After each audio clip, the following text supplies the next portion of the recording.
Morning everyone. এটা আমাদের day 2 Delhi to Nepal journey. তো সারা রাত তো অনেক কষ্টে কাটলো বাসের মধ্যে ওইটুকুটুকু সিটে বাচ্চা নিয়ে, মানে খুবই মুশকিল। তবুও রাতটা ভালো মতোই কেটে গেছে।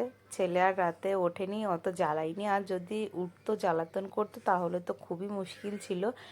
এখন একটা লস টাইপের এখানে এসে দাঁড়িয়েছে। এখন বাজে হচ্ছে 8:20, আর আমরা এখন বাইরে যাব। বাইরে গিয়ে একটু ফ্রেশ হব। বাইরের ওয়েদারটা কিন্তু খুব সুন্দর লাগলো।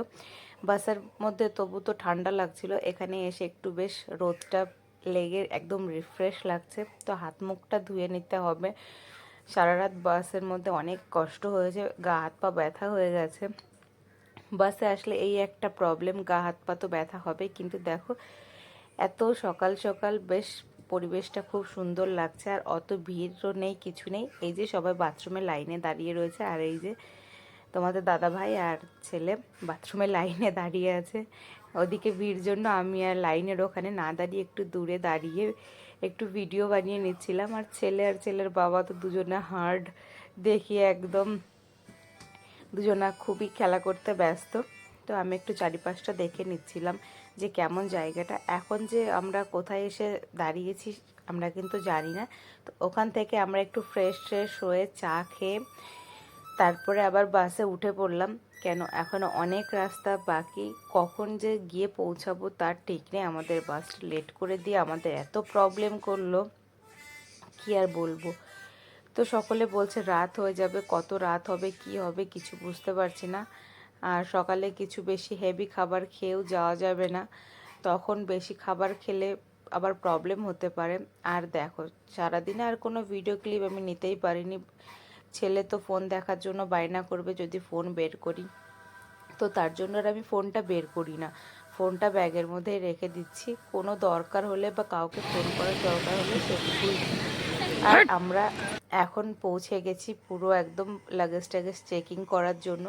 আমার সত্যি জানা ছিল না যে বাসে গেলে ইমিগ্রেশন থাকে কি না।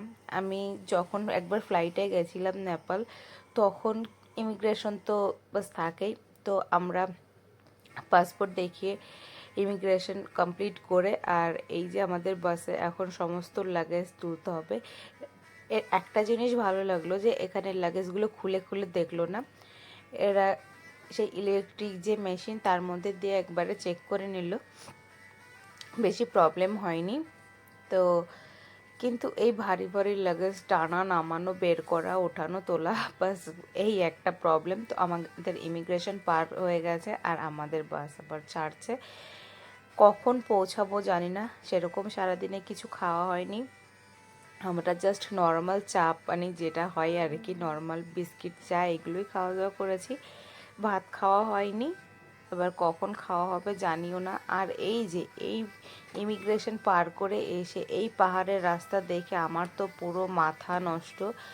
প্রথমে বুঝতে পারিনি যে মানে এরকম রাস্তা, আর যদি জানতাম যে এরকম রাস্তা হবে কখনোই বাসে আসতাম না। আমার ভিডিও ক্লিপগুলো অতটা ভালো হয়নি, আমি ভয়ে ভিডিওগুলো অত নিতে পারছিলাম না। তোমাদের দাদাভাইকে বললাম যে তাহলে তুমি ভিডিওগুলো নাও, বলছে না আর ভিডিও নিতেই হবে না। তারপরে ছেলে আবার যা জ্বালাতন করছিল সেই হিসেবে আমার ভিডিওগুলো নেওয়া হচ্ছিল না। কিন্তু ভাইরে ভাই কি বলবো রাস্তার অবস্থা, এই যদি রাস্তার অবস্থা হয় তাহলে একটা মানুষ কিভাবে যেতে পারে, মানে জীবনটাকে পুরো হাতের মধ্যে করে নিয়ে যাওয়ার মতো অবস্থা। যারা বাই রুটে এসছো তারা অবশ্যই জানো যে রাস্তার কি হাল, নাকি এরকম ছিল না এরকম তৈরি হচ্ছে জানি না। দেখলাম যে রাস্তায় কাজ হচ্ছে, তো তার জন্য হয়তো হতে পারে এত বাজে অবস্থা রাস্তার। আমার জীবনের মানে একটা অ্যাডভেঞ্চারের মতো থেকে গেল, সারা জীবন মনে থেকে যাবে যে আমি নেপাল গেছিলাম ঘুরতে, তো নেপালে গিয়ে আমার এরকম রাস্তার সম্মুখীন হতে হয়েছিল। আমার সারা জীবন মনে থেকে যাবে যতদিন পর্যন্ত বেঁচে থাকবো। নিজেরা যেমন তেমন, হ্যাঁ বাচ্চা সঙ্গে করে নিয়ে আসলে তো তার একটা আলাদাই ভয় থাকে। নিজেদের চলো কোথাও একটু চোট লাগলো কিছু হলো তবুও মানে ম্যানেজ করা যায়, কিন্তু একটা বাচ্চা সঙ্গে নিয়ে আসলে তার যদি কোথাও লাগে কিছু হয় সেটার জন্যই মানে প্রচুর ভয়। কিন্তু যারা ডেলি এই রোডটাতে চলাফেরা করে তাদের হয়তো অভ্যাস আছে, ড্রাইভার দাদাদের অভ্যাস আছে, তারা গাড়ি চালায়, তাদের এটা ডেলির কাজ, তাদের হয়তো কোনো ভয় লাগে না। কিন্তু আমাদের মতো যারা নতুন আসবে আর যারা একটু হার্ট দুর্বল হবে তাদের অবস্থা তো একদম যাতা অবস্থা হবে। তোমাদের দাদাভাই এমনি একটু ভয় পায়, আর ও তো প্রচুর কষ্ট, মানে কষ্ট বলতে কি, বারবার আমাকে বলছে থাক আর ভিডিও করতে হবে না, ওদিকে দেখো না। আমি যেমন ভয় পাচ্ছি ছেলেকে নিয়ে, ও বলছে আর ভিডিও করতে হবে না, দেখতে হবে না। তবু যেটুকু পেরেছি মানে আমি একটা স্মৃতি হিসাবে রেখে দেওয়ার জন্য এই ভিডিওগুলো আমি করে রেখেছি, যে না পরেও তো দেখতে পাবো বা পরে সবাইকে বলতে পারবো যে এমন রাস্তায় গিয়েছিলাম যে তোমরা আর কখনো যেও না। এটাই আর কি, সত্যি মানে একটা স্মরণীয় হিসেবে থেকে যাবে আমাদের প্রত্যেকটা মানুষের। আমাদের ছেলের হয়তো মনে থাকবে না, কিন্তু আমাদের তো অবশ্যই মনে থাকবে। জানি না আমরা কখন পৌঁছাবো না পৌঁছাবো, তবে যতটুকু পারছি তোমাদের সঙ্গে শেয়ার করার চেষ্টা করছি। কন্টিনিউ হয়তো ভিডিও এখন দিতে পারবো না, সম্ভবও হয় না। এক জায়গাতে ঘুরতে আসলে বেসিক্যালি কোনো বাচ্চা নিয়ে আসলে তখন খুবই প্রবলেম হয়। তো যেটুকু পারবো তোমাদের সঙ্গে দেখানোর চেষ্টা করব, আর বাদবাকি তোমরা আমার সঙ্গে থেকো।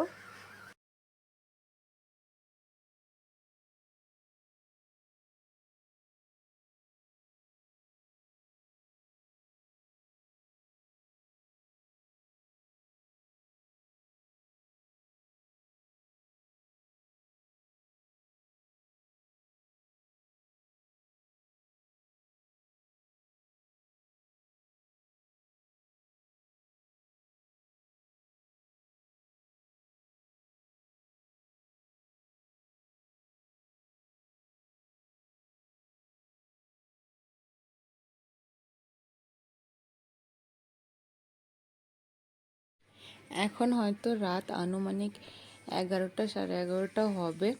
আমি সঠিক জানি না, আমার সঠিক মনেও নেই ভিডিওটা এডিট করার সময়। আর এখানে আমাদের বাসটা একটা ধাবাতে দাঁড়িয়েছিল, এখান থেকে সবাই ডিনার করবে জন্য। তো মুখের হাল বেহাল, মানুষ একদম, আমরা পুরো চেঞ্জ হয়ে গেছি। কখন পৌঁছাবো তারও ঠিক নেই। সবাই তো বলছে প্রায় কম 3টে, 3:30 বেজে যাবে। তো রাতে আর হয়তো ভিডিও করা হবে না। তো আমরা এখান থেকে কিছু খাওয়া দাওয়া করে নিয়ে আমাদের বাসটা যখন ছাড়লো তখন দেখো চারিদিকে শুধু গুটগুটে অন্ধকার। তো আমরা কখন পৌঁছাবো জানি না। তো তোমরা সকলে ভালো থেকো, সুস্থ থেকো। আর আমরা আর এখন সুস্থ নেই, সুস্থ আছি বলতে পারছি না। তো দেখা হচ্ছে নেক্সট ভিডিওতে, ততক্ষণ পর্যন্ত তোমরা ভালো থেকো।